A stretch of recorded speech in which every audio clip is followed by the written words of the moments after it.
Elon Musk et ses acolytes nous fait une belle présentation de Neuralink. C'est quoi ce Neuralink? Ça, c'est une affaire de chip qui te met dans le cerveau puis qui est de... Je pense qu'il me faudrait une puce Neuralink pour vous expliquer c'est quoi. Mais là, on a une belle présentation en français. Je l'ai traduit pour vous, évidemment. Puis voilà, j'espère que vous allez apprécier cette présentation-là qui vous explique le passé, le présent, qu'est-ce qui s'est passé, tout ça, le futur de Neuralink, etc. Fait que si ça vous intéresse, bien, regardez la présentation au complet. Toi, mon Roger, il me semble que ça ne serait pas du luxe, toi, d'avoir ça, Neuralink. Moi, avec mon intellect, j'ai pas besoin de ça, moi, Neuralink. Bon, mais ton intellect, il n'y a pas d'autre chose à dire? Ouais, ben, c'est ça, là. Ouais. Ben ouais, ben, des pouces en... Des pouces.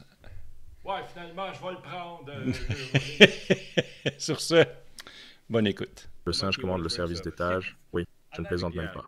Bientôt, quelqu'un avec un appareil Neuralink pourra communiquer plus vite qu'une personne au corps pleinement fonctionnel. Et l'objectif, c'est de donner des super pouvoirs aux gens. Soyons clairs, il n'y a qu'une seule personne avec une puce Neuralink dans le cerveau. Donc, pour ceux qui pensent qu'on leur a mis une puce dans le cerveau, on aimerait vous assurer, pour ce que ça vaut, vous ne nous croirez sûrement pas. Mais on n'a pas mis de puce dans votre cerveau, ok? Bienvenue à la mise à jour en direct de Neuralink. On va vous parler des progrès du premier patient avec Neuralink, Roland, et faire un récap des avancées, puis parler des changements qu'on apporte pour le deuxième patient, pour qui on espère faire un implant dans la semaine qui vient.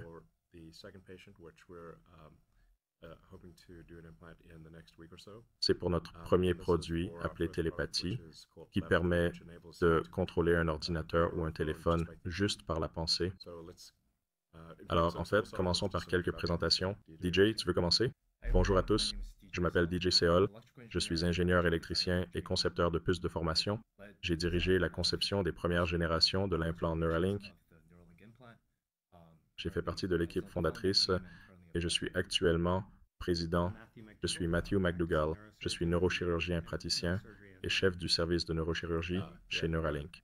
Oui, allez-y. Oui, je suis Yad Vashem, responsable des applications d'interface cérébrale. Et moi, c'est Bliss. Je suis ingénieur logiciel chez Neuralink et j'essaie de comprendre comment transformer l'activité cérébrale en truc cool. Très bien, merci. Eh bien, voyons voir.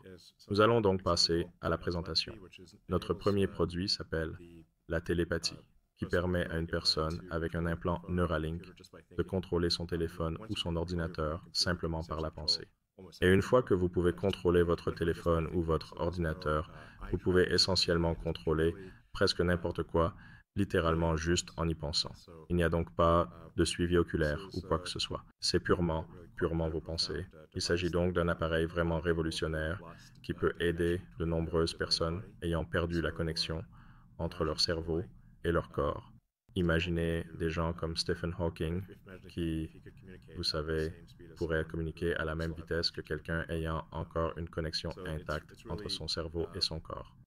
C'est donc quelque chose qui peut réellement aider des millions de personnes à travers le monde. Cela s'inscrit dans notre objectif global de créer une connexion à très haut débit entre le cerveau, le reste du monde et nos ordinateurs. L'objectif à long terme, qui peut sembler un peu abstrait, est d'atténuer le risque civilisationnel de l'IA en établissant une symbiose plus étroite entre l'intelligence humaine et l'intelligence numérique.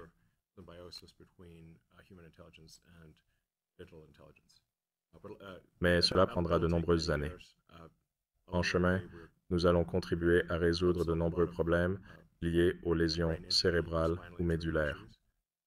Donc, avec notre premier produit, la télépathie, on va vraiment assister à quelque chose de révolutionnaire. Il existe également un potentiel à long terme pour combler les lacunes des neurones endommagés ou sectionnés, en étant capable de relier le cortex moteur du cerveau à la colonne vertébrale pour permettre à quelqu'un d'utiliser à nouveau son corps. Je pense que ce serait vraiment passionnant. Et c'est, vous savez, quelque chose qui est envisageable sur le long terme. Ensuite, notre deuxième produit dont nous avons démontré l'efficacité chez les singes, c'est la vision aveugle qui permettrait à une personne complètement aveugle, ayant perdu ses deux yeux ou son nerf optique, de pouvoir voir à nouveau. C'est donc quelque chose que nous espérons pouvoir démontrer dans le futur. Voici donc un aperçu de ce qu'est l'appareil. Une façon de concevoir le dispositif Neuralink, c'est un peu comme un Fitbit ou une Apple Watch, avec des fils ou des électrodes minuscules. Ces minuscules fils sont implantés dans le cerveau et ils lisent et écrivent des signaux électriques. Beaucoup de gens pensent que le cerveau est quelque chose d'incroyablement mystérieux. Il est mystérieux à bien des égards, c'est vrai, mais il fonctionne avec des signaux électriques. Donc, si vous pouvez lire et écrire ces signaux électriques, vous pouvez interagir avec le cerveau. Et l'appareil est conçu pour avoir la même taille que le morceau de crâne qui est retiré. C'est donc comme si on enlevait un morceau de crâne de quelques centimètres de diamètre. Remplacez ça par l'appareil après avoir implanté les minuscules fils avec le robot chirurgical. Et ça permet la capacité de lecture-écriture dans les neurones. Complètement sans fil. Oui, exactement. C'est complètement sans fil. Donc, je pourrais avoir un Neuralink maintenant, et vous n'en sauriez rien. Et il se recharge par induction, donc vous pourriez simplement avoir un tapis électromagnétique pour charger l'appareil.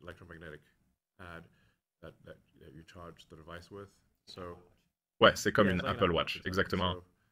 Sauf que c'est en fait un défi technique beaucoup plus difficile à résoudre, vu qu'il y a une limite à la quantité de chaleur que le tissu cérébral peut supporter. Alors que pour les téléphones et autres technologies, on s'en fiche un peu. C'est juste posé sur une table, bien sûr.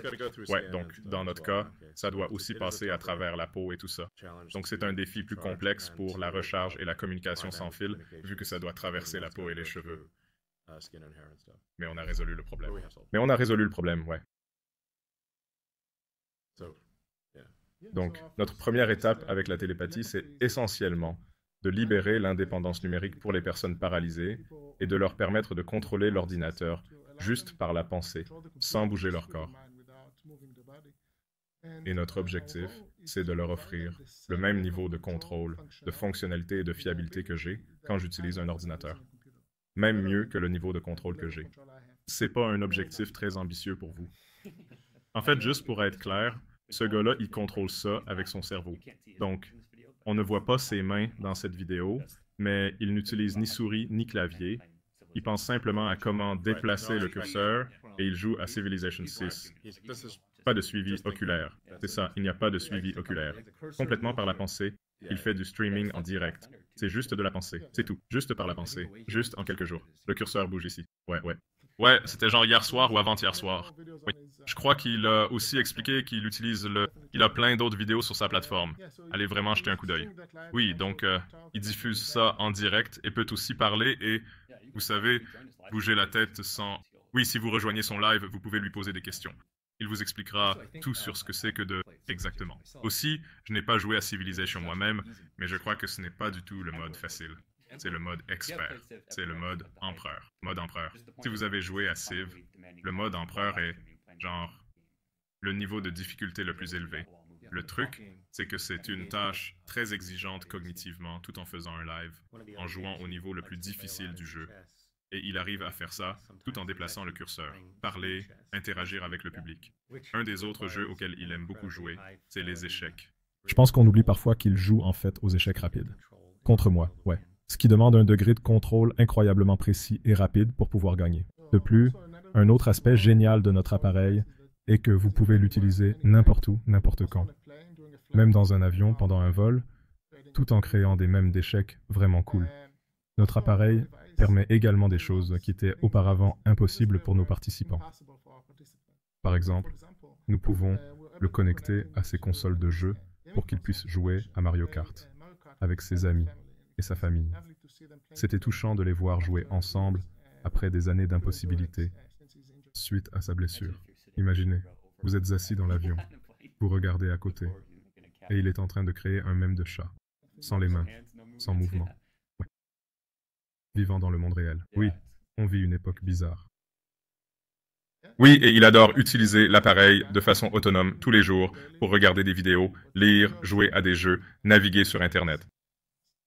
Et notre indicateur clé est de nous assurer que notre appareil est vraiment utile. Concrètement, c'est le nombre d'heures d'utilisation quotidienne et hebdomadaire de l'appareil, et nous suivons ça chaque semaine depuis l'opération. Et les semaines où il n'est pas trop occupé et ne voyage pas, il peut même atteindre 70 heures d'utilisation de l'appareil par semaine. C'est vraiment incroyable. Et bien sûr, il aimerait l'utiliser davantage, mais il doit aussi mener des sessions de recherche. Il faut bien qu'il dorme de temps en temps. Et puis, évidemment, il faut aussi recharger l'appareil de temps à autre. On espère pouvoir améliorer ça avec le temps. Ce n'est peut-être pas évident pour ceux qui regardent cette vidéo. C'est un MacBook tout à fait normal qu'il contrôle. Ce n'est pas une sorte d'édition limitée avec seulement quelques options. On peut faire absolument tout ce qu'on peut faire sur un MacBook Pro. En fait, c'est le même modèle que j'ai sur mon bureau. C'est exactement le même. Et un autre point intéressant, c'est que dès le premier jour où il a utilisé l'interface cerveau-ordinateur, il a réussi à battre le précédent record mondial de contrôle du curseur, simplement en utilisant son cerveau.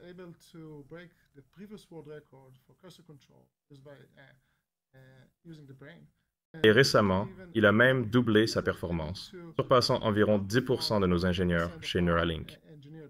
Et croyez-moi, on est vraiment doué et rapide à ce jeu. Si vous voulez tester vos capacités, vous pouvez le faire sur notre site web. C'est un jeu vraiment addictif. Ouais, c'est un jeu très simple. Il suffit de cliquer sur le carré. Mais en fait, même si ça a l'air bête, ouais, ça peut être vraiment... On dirait que ça pourrait être assez prenant. Surtout si vous obtenez un score bas et que vous vous dites « Non, c'est pas possible que j'ai fait ça ». Donc pour tous ceux qui veulent essayer, je vous recommande d'aller sur le site neuralink.com et de voir si vous pouvez battre le record de Nolan. Et vous verrez que c'est en fait assez difficile à faire. Et ça, c'est vraiment avec la première version de l'appareil et avec seulement un petit pourcentage des électrodes qui fonctionnent. Ce n'est donc vraiment que le début. Même à ce stade initial, c'est déjà 2 fois mieux que le record mondial. C'est important de le souligner. Les médias ont tendance à dire que le verre est vide à 10%. Mais en réalité, il est plein à 90%. Donc je pense que c'est vraiment un exploit remarquable de l'équipe Neuralink d'avoir réussi, avec le premier patient et le premier appareil, à doubler le record mondial de bande passante entre le cerveau et l'ordinateur. C'est vraiment un résultat stupéfiant et incroyablement positif. Et ça ne va faire que s'améliorer à partir de maintenant. Donc, le potentiel est d'atteindre, ultimement, je pense, le niveau du mégabit. C'est donc une partie de l'objectif à long terme d'améliorer la bande passante de l'interface cerveau-ordinateur. Si on réfléchit à la faible bande passante habituelle entre un humain et un appareil, la bande passante moyenne est extrêmement basse. C'est, je dirais, moins d'1 bit par seconde sur une journée entière. S'il y a 86 400 secondes dans une journée, vous émettez moins que ce nombre de bits vers n'importe quel appareil donné, sauf peut-être dans des circonstances très rares. C'est donc en fait très important pour l'IA, essentiellement pour la symbiose homme-machine, de pouvoir communiquer à une vitesse que l'IA peut suivre.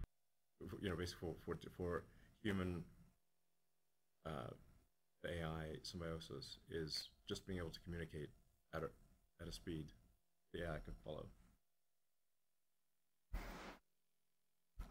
Donc, pour insister encore une fois, il performe à ce niveau extrêmement élevé, avec seulement 15% de ses canaux fonctionnels. Et donc, on veut atténuer tous les problèmes qui ont mené à cette situation. Le cerveau est vraiment un organe fascinant.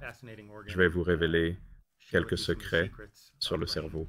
Pendant une chirurgie cérébrale typique, une petite quantité d'air est introduite dans le crâne. C'est parce que les neurochirurgiens aiment avoir le plus d'espace possible autour du cerveau. Il existe donc ce mécanisme de contrôle peu connu qui permet d'augmenter légèrement la concentration de CO2 dans le sang, ce qui permet au cerveau de se dilater ou de se contracter selon l'endroit où l'on cible ce CO2.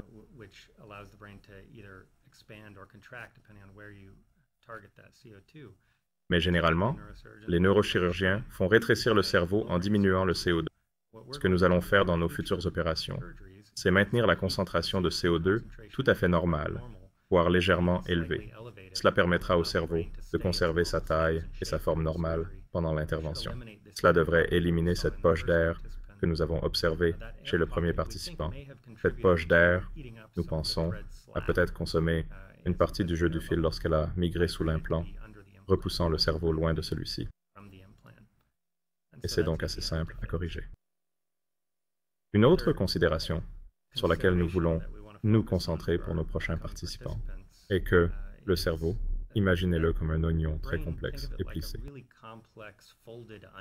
C'est couche après couche de neurones sur toute la surface du cerveau, pliés dans cette forme étrange. Les plis du cerveau s'enfoncent profondément et avec eux, ces couches d'oignons de neurones. Et si nous insérons très près d'un de ces plis, où il pourrait y avoir des informations très utiles encodées dans les neurones, nous risquons de voyager avec nos fils parallèlement à certaines des couches de neurones qui nous intéressent le plus, les évitant complètement. Pour éviter cette possibilité, nous allons insérer chez nos futurs participants, plus près du milieu du sommet des plis, en nous assurant que nous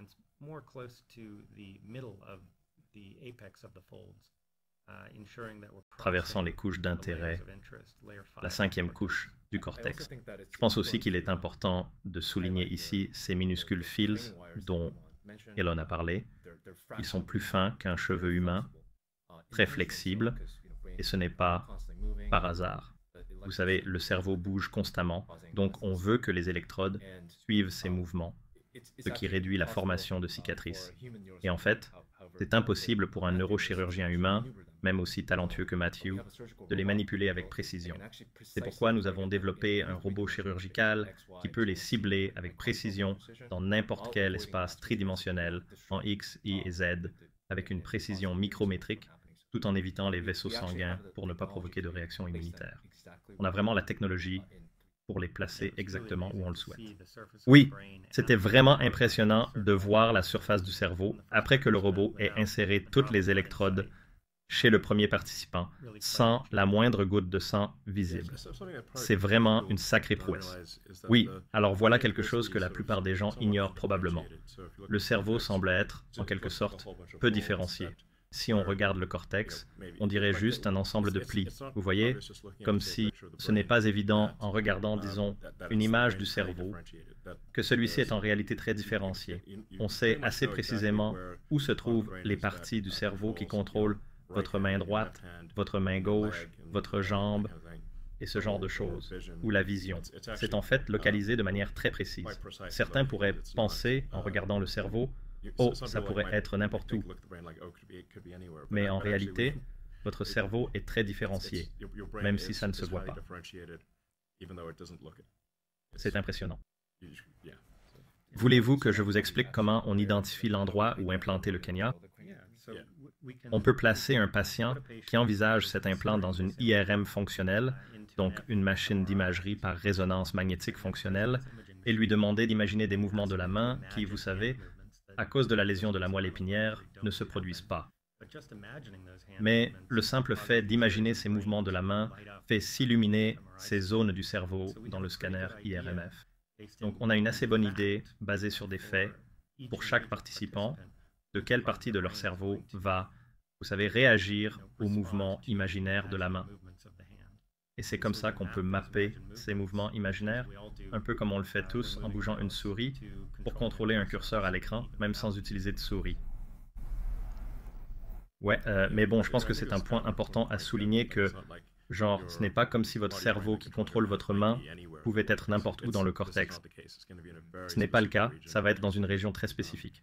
Et ça va être extrêmement commun chez tout le monde. La précision est essentielle. Les gauchers et les droitiers aussi, dans mon esprit. Genre, si vous êtes droitier, vous voulez que l'appareil soit du côté gauche. Ouais, le côté latéral.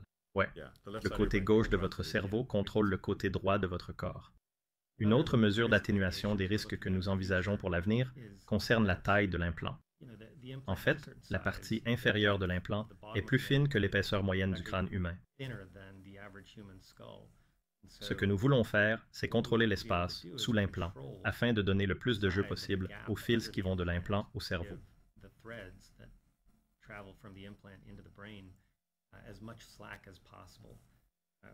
Nous n'avons pas fait cela avec le premier participant, car nous ne voulions pas manipuler leur tissu sans absolue nécessité. Pour les futurs implants, notre plan est de sculpter très précisément la surface du crâne pour minimiser l'espace sous l'implant, de sorte que sa partie inférieure épouse parfaitement le contour naturel de la face interne du crâne. Cela rapprochera l'implant du cerveau et réduira la tension sur les fils. Nous pensons que cela diminuera la tendance des fils à se rétracter. Exactement. Et nous avons même créé un outil spécifique pour réaliser cela. Ouais, c'est en fait un détail vraiment crucial. On veut absolument que le contour interne du crâne soit parfaitement lisse pour éviter que l'implant ne crée un espace où le cerveau pourrait se plisser. C'est vraiment un point super important. Donc, minimiser la poche d'air et s'assurer que l'implant soit au ras du contour intérieur du crâne, ce sont deux améliorations majeures. L'autre avantage, c'est que, vous voyez, on observe toujours un peu de protrusion qu'on appelle un stick-up, une petite bosse sur la tête. Mais là, ça réduit encore plus ce problème. Oui, en fait, notre objectif est vraiment que si vous passez la main sur le haut du crâne, vous ne sentiez aucune bosse. Vous ne sentez aucun appareil. Et même si quelqu'un était chauve, vous ne le remarqueriez même pas. Et du côté intérieur du crâne, le cerveau, d'un point de vue physique, ne se rend pas compte qu'il y a un creux dans le crâne, parce qu'il n'y en a pas. Bon, un autre aspect du cerveau humain qui diffère évidemment de tous les animaux que nous avons testés, c'est que le cerveau humain est beaucoup plus gros. Et vous ne réalisez peut-être pas que cela signifie que le cerveau humain bouge beaucoup plus que celui de ces autres créatures au cerveau plus petit.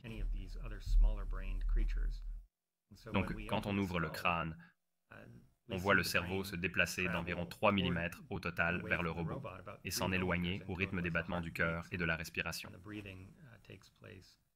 Et ce mouvement ajoute un petit défi pour le robot dans le choix précis de la profondeur d'insertion de chaque fil.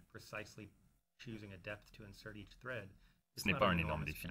Et nous avons déjà amélioré les capacités du robot pour qu'il puisse cibler encore plus précisément la profondeur, même dans un cerveau qui bouge très rapidement avec une grande amplitude de mouvement.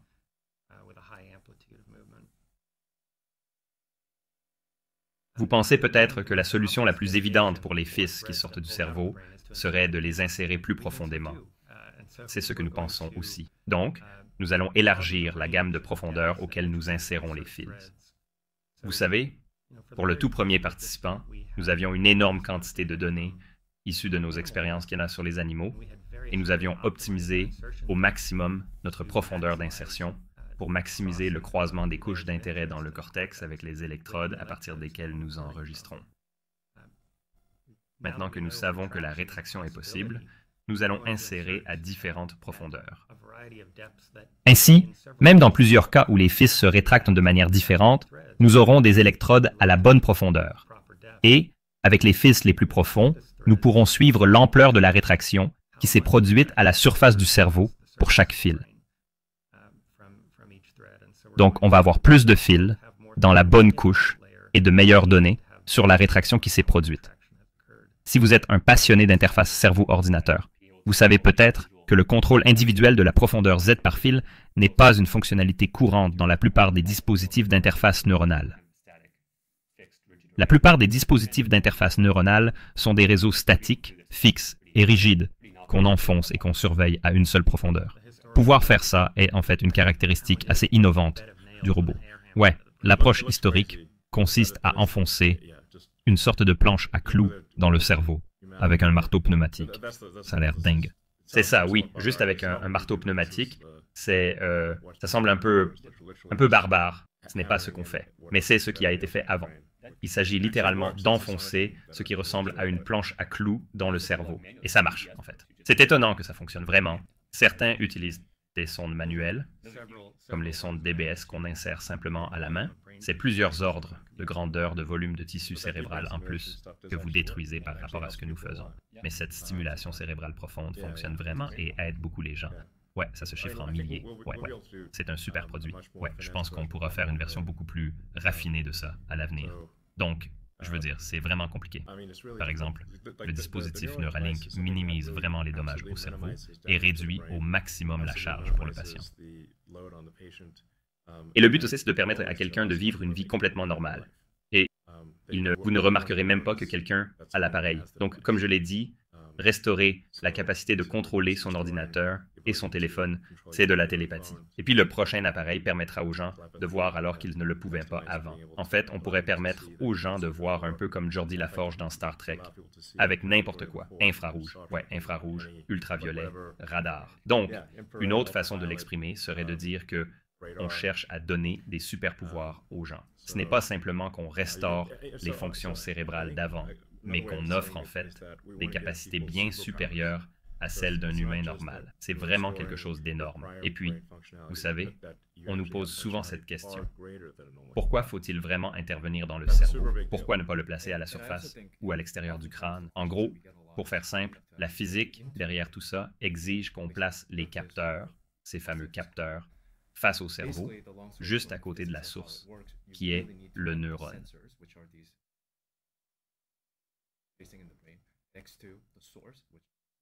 Au plus près possible.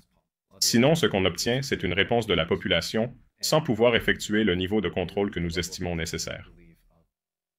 Oui, une bonne analogie serait, disons, si vous essayez de comprendre ce qui se passe dans une usine, vous devez vraiment entrer dans l'usine. Vous ne pouvez pas simplement coller un stéthoscope sur le mur et essayer de deviner ce qui se passe à l'intérieur. Tenter de comprendre les choses de l'extérieur, c'est comme mettre un stéthoscope sur le mur d'une usine pour essayer de comprendre ce qui s'y passe. Ça ne sera pas efficace. Au final, il faut être là, les fils seront à l'intérieur. Mais je tiens à souligner encore une fois que l'objectif est de donner aux gens des super-pouvoirs, pas seulement de restaurer des fonctions antérieures. Et c'est vraiment passionnant. Je pense que cela devrait donner de l'espoir à beaucoup de gens dans le monde, que l'avenir sera excitant et inspirant, et que la technologie leur donnera des super-pouvoirs. C'est tout simplement incroyable. Ouais, et est-ce qu'on peut faire du multitâche avec? Tout à fait. Si tu regardes les streams de Nolan sur la plateforme X, tu verras. Il fait du multitâche en permanence. Il joue à des jeux vidéo tout en parlant et en écoutant des podcasts. Ouais, en écoutant des podcasts. En écoutant. Ouais, exactement. Donc c'est vraiment comme si tu utilisais tes mains. Tu peux jouer à un jeu vidéo tout en parlant. Enfin, ne nous crois pas sur parole. Va voir par toi-même. Il est là, sur Internet, en train de faire son truc. Ouais, exactement. Et les raccourcis clavier, ça marche? Ou c'est juste la souris? C'est justement ce sur quoi on bosse en ce moment. Ah, d'accord. Pour l'instant, il utilise la souris, mais on explore aussi l'utilisation de plus de dimensions de l'activité neuronale. Plusieurs clics, pour des raccourcis ou pour contrôler plus de jeux. Contrôler des jeux avec une manette Xbox. Et à l'avenir, on prévoit aussi de décoder du texte. Non seulement le contrôle de la souris, mais ça permet aussi à notre participant de taper beaucoup plus rapidement. Et en fait, pour revenir à la discussion sur la rétraction du fil, vous savez, l'un des aspects les plus passionnants de cette histoire pour moi, c'est qu'on arrive à faire tellement de choses avec seulement 15% des canaux. On a plus de canaux. Ce que ça offre, en réalité, ce n'est pas juste un contrôle plus rapide de la souris, parce que dans le cortex moteur, les neurones ne représentent pas tous la même chose. Donc, si vous essayez de comprendre, disons, ce qu'un doigt en particulier essaye de faire, vous pourriez avoir ou non une électrode à proximité. Et plus on a de canaux dans le cerveau, plus on a de chances d'avoir une représentation ou une décodabilité de tous les doigts de la main. Donc, si vous essayez de produire du texte rapidement, c'est crucial pour les personnes totalement paralysées qui ne peuvent pas parler du tout. Elles cherchent simplement à dire « je t'aime » à un proche, demander un verre d'eau ou se gratter, par exemple. Vous savez, pouvoir taper rapidement est extrêmement important. Et plus vous avez de doigts disponibles, plus vous avez de chances de le faire efficacement. Donc, oui, je suis vraiment enthousiaste quant au potentiel qu'on peut atteindre en résolvant ce problème de rétraction des fils. Actuellement, on est à environ 10 bits par seconde, de qualité P. Mais notre objectif final est d'atteindre le mégabit. Et je pense qu'à long terme, avec une interface cérébrale complète, dans de nombreuses années, le niveau gigabit sera possible. C'est vraiment impressionnant. Maintenant, vous savez, c'est encore la première version de notre appareil. Comme je l'ai dit, c'est la version 1 avec seulement 15% des fils qui fonctionnent.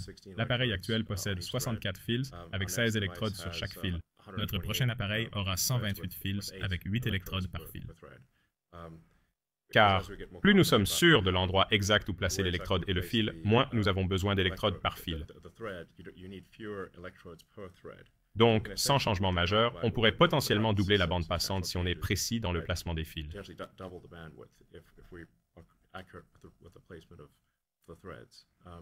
Et puis, notre appareil de nouvelle génération aura peut-être encore plus de canaux. Donc, le prochain appareil qu'on vise. 3000 canaux. Ça va continuer à s'améliorer de plus en plus. On va vraiment monter en puissance, je pense, par facteur de 10 en termes de bande passante. Donc, je pense que ce ne sera pas. Ça ne prendra pas longtemps avant qu'une personne avec un Neuralink puisse communiquer plus vite que quelqu'un avec un corps totalement fonctionnel. Et ouais, donc je pense plus vite que le dactylographe ou le commissaire-priseur le plus rapide. Les tournois d'e-sports vont être. Genre, vous ne pourrez littéralement pas parler plus vite que quelqu'un qui communique avec un appareil de télépathie Neuralink. Ça pourrait être un aspect très intéressant de tout ça. En gros, actuellement, Pour envoyer des commandes à l'ordinateur, à la souris et au clavier. Très bientôt, comme nous disposerons d'une grande bande passante, nous devrons réfléchir à de nouvelles façons de concevoir l'interface pour ces appareils. Oui, en effet, c'est un bon point, parce que les périphériques d'entrée actuels sont conçus autour des mains humaines. C'est comme si on avait ces petits bouts de chair qu'on bouge, et il y a une certaine limite à la vitesse à laquelle on peut bouger nos doigts. Donc on a la souris, le clavier et la manette, comme la manette Xbox ou quelque chose comme ça. Mais en réalité, on n'a pas vraiment besoin de tout ça. En fait, puisqu'on n'essaye pas d'utiliser ses mains, on n'a pas besoin de ces mécanismes de contrôle conventionnels.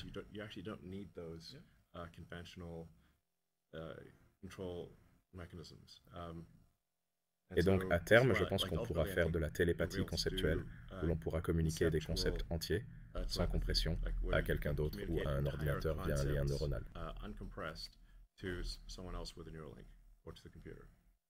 Même aujourd'hui, on rencontre des problèmes du genre. Si on ne sent pas le clic de la souris sous le doigt, comment être sûr que ça s'est vraiment passé? On le voit à l'écran, mais sans sentir le clic de la souris, on n'a pas ce retour tactile des touches sous les doigts ou du pavé tactile sous. Il y a plein de défis intéressants en termes d'expérience utilisateur pour donner une idée concrète de ce que fait le décodeur ou le lien neural. Donc, sans fil. Ouais, c'est du Bluetooth. Juste une connexion Bluetooth, comme une souris Apple classique ou un clavier Apple Magic qui se connecte à l'ordinateur. Exactement pareil. En fait, on peut l'exposer comme une interface HID. HID, c'est juste le nom du protocole qui envoie les bits de la souris à l'ordinateur. Ouais, je peux me brancher sur à peu près n'importe quoi. Oui, je pense qu'on a choisi cette interface parce qu'elle est partout. En gros, tous les appareils ont des capacités Bluetooth. Notre objectif, à long terme, est d'avoir notre propre protocole qui soit sûr et sécurisé. Mais pour l'instant, vous savez, on l'a choisi pour l'interopérabilité. La question est, une puce Neuralink peut-elle réparer la paralysie à long terme? Vous savez, on ne peut pas faire ça pour le moment. On a fait un travail préliminaire en implantant un deuxième Neuralink dans la moelle épinière, et on peut restaurer des mouvements naturels des mains et des jambes dans les modèles animaux. Mais ce n'est pas quelque chose qui est, vous savez, ne retenez pas votre souffle en l'attendant. Ça va prendre du temps. On a encore beaucoup de travail à faire. Mais oui, en théorie, il n'y a aucune raison qu'on ne puisse pas réparer la paralysie. Ouais. Je veux dire, essentiellement, je veux dire, il n'y a pas d'obstacle physique pour résoudre complètement la paralysie. C'est peut-être une façon de dire qu'on a des signaux venant du cortex moteur qui, s'ils sont transférés au-delà du point où les nerfs sont endommagés, c'est essentiellement juste un pont de communication.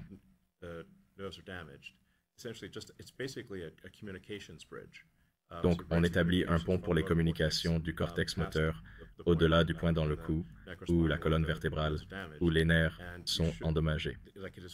Et il faut comprendre que, physiquement, c'est tout à fait possible de restaurer la fonctionnalité complète du corps d'un point de vue scientifique.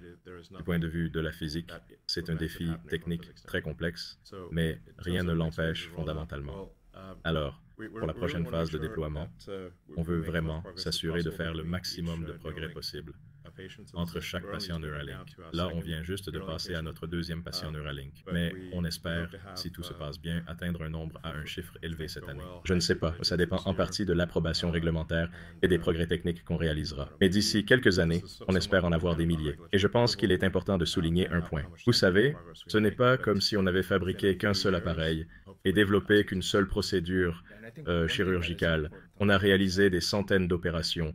On a fabriqué des milliers et des milliers d'appareils, ne serait-ce que pour pouvoir détecter tout type de défaillance à basse fréquence. Donc, on a déjà beaucoup investi dans l'infrastructure pour pouvoir développer tout ça, aussi bien côté fabrication des appareils que côté chirurgie. On veut pouvoir aider le plus de gens possible, le plus vite possible. On peut, bien sûr, franchir les obstacles réglementaires appropriés. Ouais. Et l'implantation du dispositif doit vraiment devenir presque entièrement, voire totalement automatique, un peu comme la chirurgie LASIK pour les yeux. Vous savez, on n'a pas un ophtalmo avec un laser qui découpe à la main.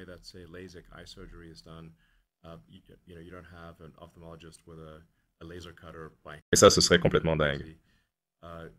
Mais l'ophtalmologiste supervise la machine LASIK et s'assure que tous les réglages sont corrects. Ensuite, la machine fait tout le travail et vous rend la vue. C'est vraiment impressionnant de voir combien de personnes ont retrouvé la vue grâce au LASIK. Et je crois qu'il y a une autre technique qui s'appelle SMILE. Il ne cesse de l'améliorer. Il nous faudrait quelque chose de similaire pour l'implantation d'un lien neural où vous n'auriez qu'à vous asseoir et toutes les mises à niveau ou corrections cérébrales nécessaires seraient examinées par un expert médical. Évidemment, on veut s'assurer que tout soit vérifié correctement. Mais il faut vraiment que ce soit automatique. Donc, vous vous asseyez et en 10 minutes, vous avez un dispositif de lien neural installé très rapidement. Je veux dire, c'est très cyberpunk, comme dans Deus Ex, si vous connaissez ces jeux. Quand est-ce que Neuralink commencera à interagir avec d'autres appareils comme les fauteuils roulants? C'est une excellente question. Pour l'instant, on se concentre sur le contrôle des ordinateurs et l'autonomie dans le monde virtuel. Bien sûr, notre plan est, comme vous l'avez mentionné tout à l'heure, d'utiliser un bras robotique et un fauteuil roulant pour donner plus d'indépendance dans le monde physique. C'est évidemment un risque supplémentaire si on fait des erreurs avec l'ordinateur. C'est ma spécialité. Mais on travaille avec la FDA pour pouvoir en faire pas mal. Eh bien, on dirait que si le fauteuil roulant a une appli. En fait, le fauteuil roulant a juste besoin d'avoir une interface. Donc, si le fauteuil roulant a une interface Bluetooth, on pourrait simplement s'y connecter via Bluetooth. Et c'est probablement quelque chose qu'on devrait faire assez rapidement. C'est juste une question de paperasse. Je vous montre simplement qu'on peut le faire en toute sécurité. Vous ne voulez pas partir en roue libre? Eh bien, je pense qu'on peut limiter la vitesse pour éviter un désastre. Donc, on commence doucement au début. Mais oui, l'idée c'est que le dispositif neural devrait fonctionner avec tout ce qui a une interface Bluetooth.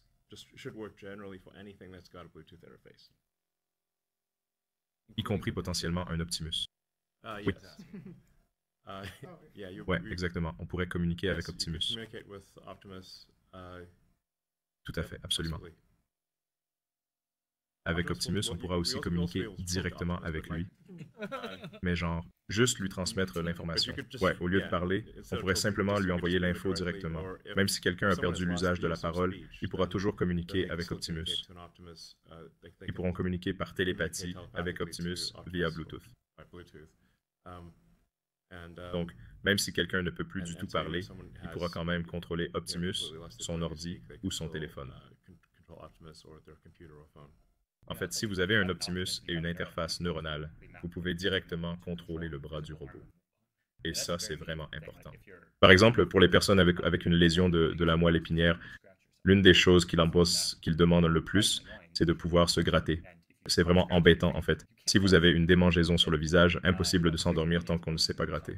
C'est super pratique de pouvoir bouger quelque chose physiquement vers soi pour se gratter. Pareil pour des trucs comme manger. Vous savez, si vous avez besoin que quelqu'un vous nourrisse, C'est très difficile d'avoir un dîner normal avec des amis, comme une expérience sociale ordinaire. Donc, si vous pouvez vous nourrir vous-même, prendre une fourchette et manger un morceau de poulet tout seul, vous savez, c'est vraiment important. Ça évite et ça économise beaucoup d'interactions avec les soignants et les autres personnes dont vous dépendez pour prendre soin de vous. Ça augmente vraiment votre... Je pense qu'une possibilité excitante à long terme aussi, c'est de dire que si on prend des parties du robot humanoïde Optimus et qu'on les combine avec un Neuralink, disons que quelqu'un a perdu ses bras ou ses jambes, eh bien, on pourrait en fait attacher un bras Optimus, des jambes Optimus, et faire un implant Neuralink pour que les commandes motrices de votre cerveau, qui iraient normalement à vos bras biologiques, aillent maintenant à vos bras ou jambes robotiques. Et encore une fois, vous auriez essentiellement des super-pouvoirs cybernétiques. En fait, la latence entre le Neuralink et votre main serait probablement légèrement plus rapide que celle vers votre main physique. Donc, imaginez si vous êtes pianiste ou si vous pratiquez une activité nécessitant des mouvements de main extrêmement rapides, vous pourriez avoir un contrôle du bras robotique droit nettement plus précis que le contrôle physique de votre main gauche. C'est l'un des aspects à considérer. Ouais, comme je l'ai dit, c'est un peu comme dans un futur cyberpunk à la Deus Ex, où les améliorations cybernétiques surpassent réellement vos membres biologiques.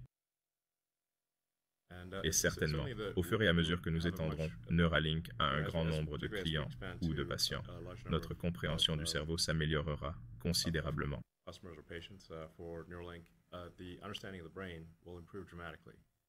Parce qu'en réalité, il n'existe pas encore de compréhension très fine du cerveau aujourd'hui, car il y a... Les capteurs ne sont pas assez performants. On a l'IRMF qui est plutôt bonne, mais ce n'est toujours pas aussi efficace que d'avoir des électrodes à large bande directement dans le cerveau. Je pense qu'on sous-estime son potentiel comme outil de recherche pour faire avancer notre compréhension de la substance physique de la pensée humaine. On n'en sait pas encore assez. Donc Neuralink est en réalité un outil de recherche très puissant. Je pense qu'on pourra finalement comprendre et traiter des psychoses assez sévères.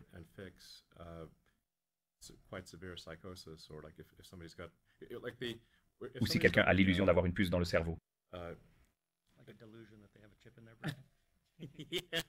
Je me demandais si vous alliez aborder ce sujet.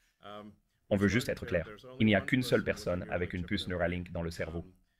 Donc pour ceux qui pensent qu'on leur a mis une puce dans le cerveau, on aimerait vous assurer, pour ce que ça vaut, vous ne nous croirez probablement pas, mais on n'a pas mis de puce dans votre cerveau.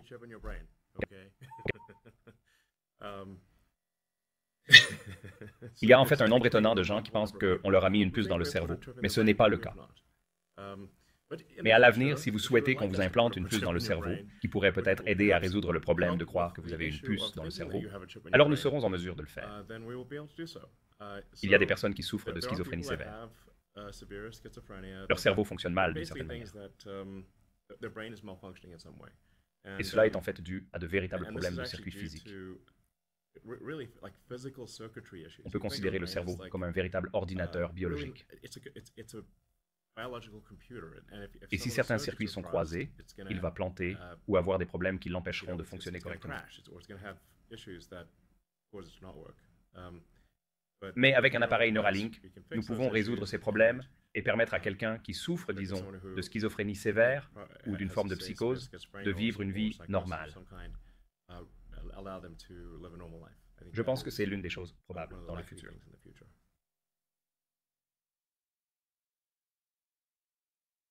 Donc oui, je veux dire oui.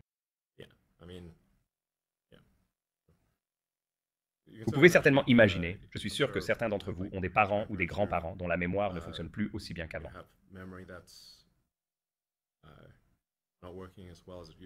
Parfois, ils oublient qui sont leurs petits-enfants ou quel jour on est.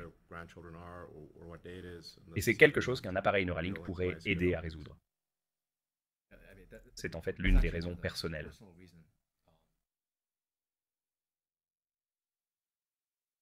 À bien des égards, comme des formes de... On perd littéralement une partie de son identité, ce qui est vraiment très...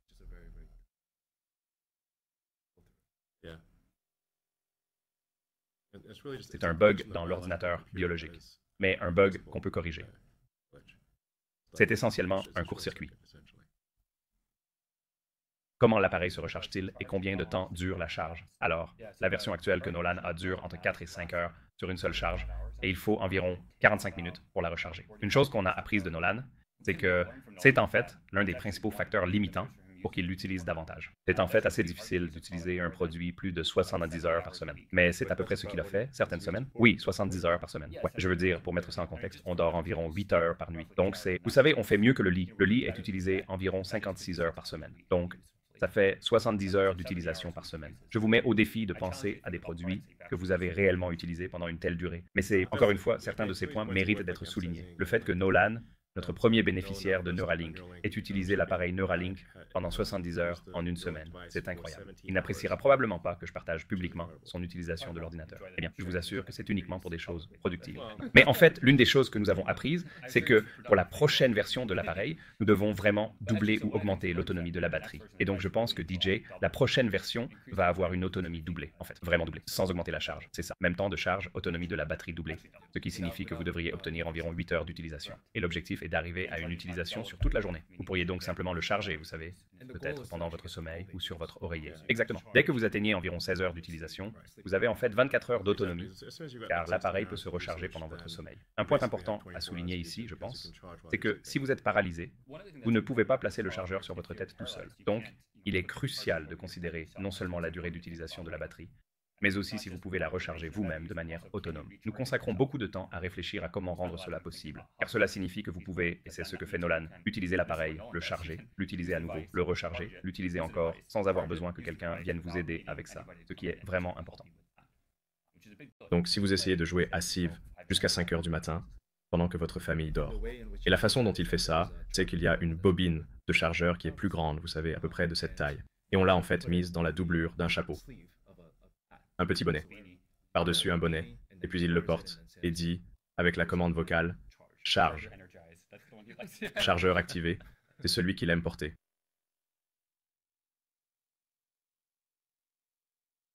Donc, c'est essentiellement comme ça que fonctionne l'écriture. Donc oui, l'appareil actuel de Nolan est en mode lecture. Il essaie donc de lire les mouvements de son poignet d'une seule main.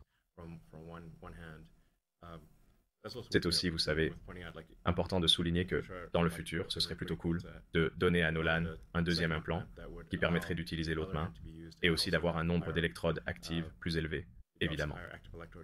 Comme ça, vous pourriez jouer à des jeux à deux mains, parce que c'est normalement comme ça qu'on joue aux jeux. Mais pour l'écriture, ce n'est vraiment qu'une impulsion électrique. Au lieu de lire les impulsions électriques du neurone, on émet une impulsion électrique, ce qui est évidemment crucial pour la vision. Donc la vision, c'est l'écriture, c'est-à-dire le déclenchement d'une impulsion électrique dans la partie du cerveau dédiée à la vision. Et ça active un pixel. En fait, on a réussi à faire ça chez les singes.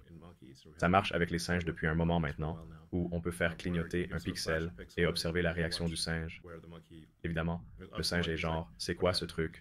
Le singe est un peu surpris de voir, genre, tiens, il y a un flash ici et un flash là. Mais il s'y habitue après un moment. On peut voir que le pixel est au bon endroit, parce que les yeux du singe vont directement se fixer sur cette position. Ce n'est pas sur l'écran. Il n'y a pas de pixel sur l'écran. Il n'y a pas de pixel sur l'écran. Ouais. Il y a un pixel dans le cerveau. Ouais. Juste comme, ouais. On peut simplement vérifier qu'on déclenche un pixel dans la bonne partie du cerveau. Donc, la résolution initiale pour la vision sera relativement faible, un peu comme les graphismes d'Atari. Mais avec le temps, elle pourrait potentiellement devenir meilleure que la vision normale.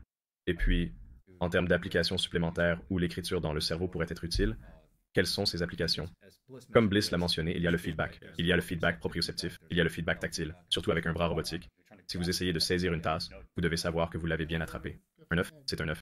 Oui, un œuf. Je vais vous expliquer. C'est vraiment un équilibre délicat, pas seulement pour initier le mouvement, mais aussi pour obtenir le feedback et le contrôler en conséquence. Il y a donc un cortex somatosensoriel adjacent au cortex moteur qui pourrait être bénéfique. Mouvement moteur. Donc,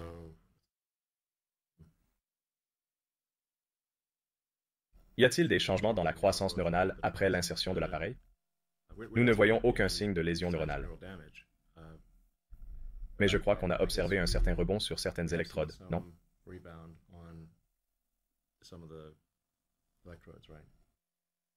C'est exact. Et puis aussi, je suppose que le cerveau est très plastique. En fait, il ne l'est pas tant que ça. Il perd de sa plasticité après 10, 20 ans. Surtout pendant l'enfance. Vers l'âge de 25 ans, le cerveau a vraiment fini son développement. Oui. Mais chaque insertion cause un peu de dommages. C'est minime comparé à d'autres interventions. Donc c'est un niveau de dommage dont on peut facilement se remettre. Et c'est seulement détectable en examinant des morceaux de cerveau après le décès de l'animal. En les observant au microscope, on ne peut pas vraiment dire durant la vie qu'il y a eu une autre façon d'interpréter cette question serait: y a-t-il eu des changements dans la croissance neuronale après l'insertion du dispositif? On pourrait aussi comprendre ça comme l'utilisateur apprenant à se servir de l'appareil. Je pense que de ce côté-là, il y a eu d'énormes progrès. Il a passé des centaines d'heures à essayer de trouver la meilleure façon d'utiliser cet appareil, parce qu'il est vraiment convaincu que s'il arrive à comprendre ça, il pourra partager ses connaissances avec les autres. Je veux dire, il est du genre à commencer une séance le vendredi soir à 20h pour essayer de comprendre comment pousser ses propres performances au niveau supérieur. Et c'est vraiment un processus d'apprentissage unique parce qu'il n'y a pas beaucoup de gens dans le monde qui ont l'expérience de faire bouger quelque chose par la pensée. Donc il y a beaucoup de subtilités du genre comment exactement dois-je imaginer ou essayer de bouger mon poignet pour faire bouger l'objet. Alors oui, il s'est vraiment plongé dans le sujet. Et puis, il y a aussi le nombre impressionnant d'heures qu'il y a consacré, même ces 6 derniers mois, n'est-ce pas? À bien des égards, je veux dire, il l'utilise dans ses voyages, dans ses...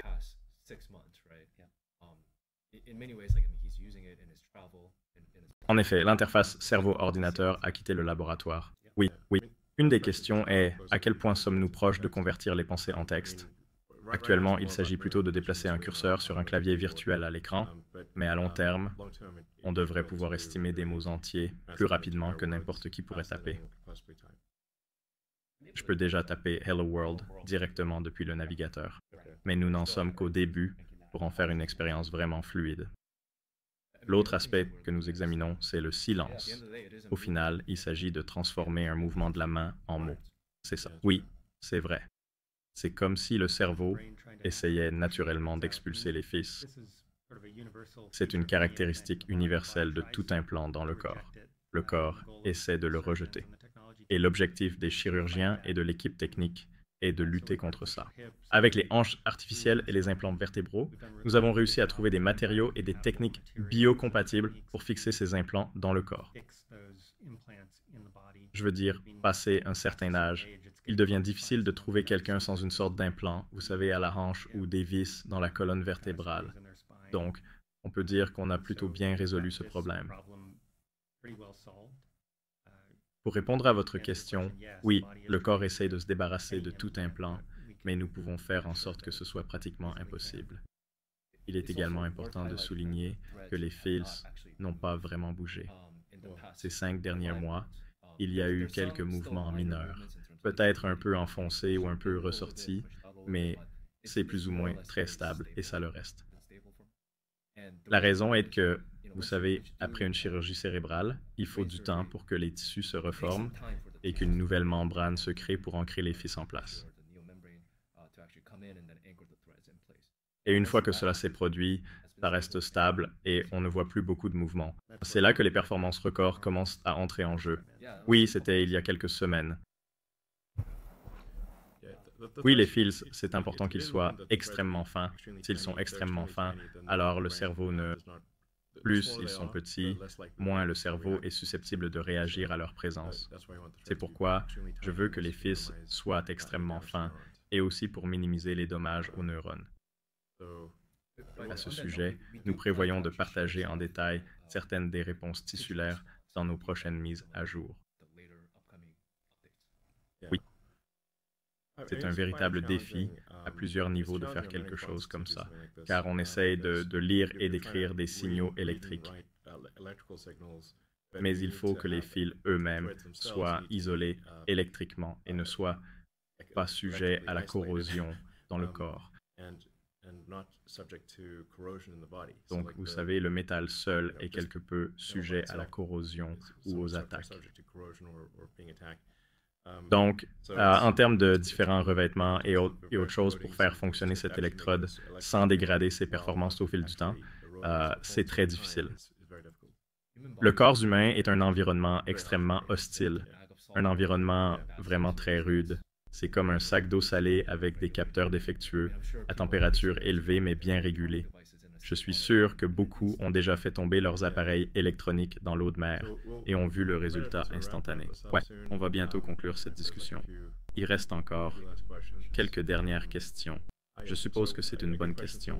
Qu'en est-il des mises à niveau? Effectivement, nous pensons qu'il sera crucial de pouvoir mettre à niveau l'appareil au fil du temps. Tout comme vous ne voudriez pas d'un iPhone 1 coincé dans votre cerveau pour toujours. Vous savez, si vous avez un iPhone 15, vous préférez sûrement l'iPhone 15, pas l'iPhone 1. Donc je pense qu'avec le temps, les gens pourront améliorer leur Neuralink. On retirera l'ancien dispositif Neuralink pour en installer un nouveau. On l'a déjà fait avec certains de nos animaux, et dans un cas, on a même mis à niveau l'appareil 3 fois sur un cochon. On l'a aussi fait avec un singe, il est capable de faire de l'ICP. Oui, et il se porte bien. Pagé a le dernier implant en date. En fait, il a battu son propre record l'année dernière, avec une mise à niveau. Non, ça l'a quand même battu. Ça l'a quand même battu. Oui, c'est vrai. Les humains sont coriaces. Pagé, c'est quoi, genre 8 ou quelque chose comme ça. Pagé est à environ 8,5 PPS, mais c'est un score très élevé. Ouais, je ne cherche pas à rabaisser Pager. Et puis, entraîner un singe à faire ça, c'est tout un défi en soi. On a la meilleure équipe de soins animaliers au monde. Ouais. Juste pour insister, on fait vraiment de notre mieux pour prendre soin des animaux. Et quand on avait l'armée américaine, on avait beaucoup de gens qui disaient « Oh, on va devoir faire ça ». Et on avait l'armée américaine qui disait « Oh, on va devoir faire ça ».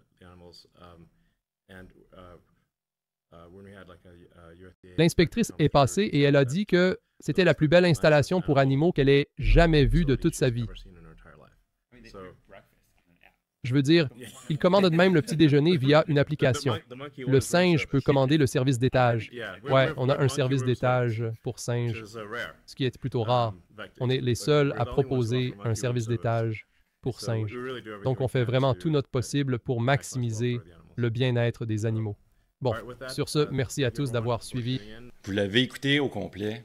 C'est merveilleux, ça. Je vous remercie beaucoup. Si vous voulez me supporter, parce que moi, je fais des vidéos, je fais des traductions, tout ça, je paye un logiciel, moi, pour traduire cette affaire-là.